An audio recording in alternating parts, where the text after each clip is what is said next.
I was diagnosed 4 years ago on my 13th wedding anniversary with stage 4 lung cancer that had metastasized to my liver, my lymph node, my bone, and a small piece in my brain. And I was told I had about 4 to 6 weeks to live, that I had to get my affairs in order. If I wanted to, I could try taking some carbo, which I didn't know what that meant at the time, and I could have 6 miserable months.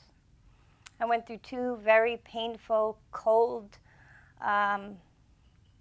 biopsies. I just felt like I was a number. I had asked one of the nurses when I was getting my liver biopsy if when she was all done, if I could hold her hand when they were putting me to sleep. And she rolled her eyes and said, "I don't have time for this," and walked away. And when I finally got protocol on what would be happening, my husband grabbed my hand, looked at the doctor, and said, "We will not be back here." And we prayed and prayed, and somebody called us from our church at 1 o'clock in the morning on a Sunday and said, "Did you try calling the Cancer Treatment Centers of America?" And we had never really heard or knew anything about it, but at 1 in the morning we called.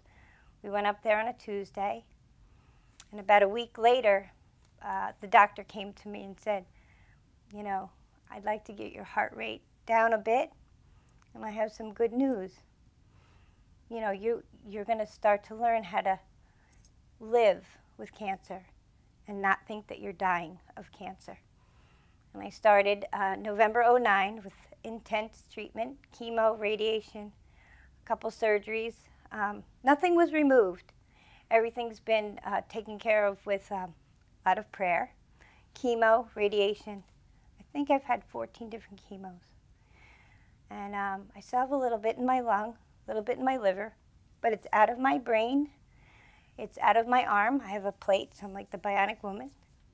And my lymph nodes in my right lung, clear. I know there's a lot of cancers out there, but the lung cancer, I've sort of found a lot of closed doors. I found a group that brings meals to cancer patients, but she said lung cancer is not on the list. So one of my most difficult things is keeping my weight on, and sometimes I try to get up and cook for myself, and after 2 minutes I have to just lay back down because the chemo really wipes you out. So I'll go a day without eating until my husband comes in.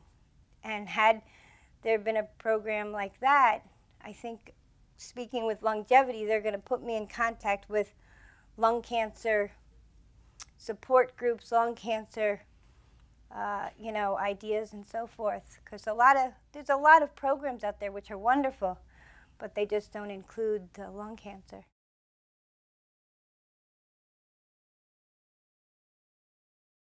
I would tell them there's a lot of hope.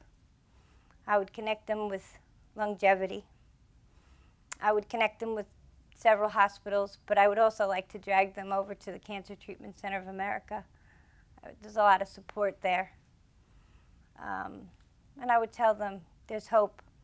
I was given 4 to 6 weeks, 6 miserable months if I did chemo.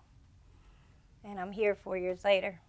Survivorship means just spreading the word of hope and keep your bucket list going. I'm chipping away. I had 50 things on there, I have 14 left. So survivorship is making a new one, seeing more sunrises. I was able to see 2 graduations for my boys, a marriage, and I have a 2-week-old baby grandboy.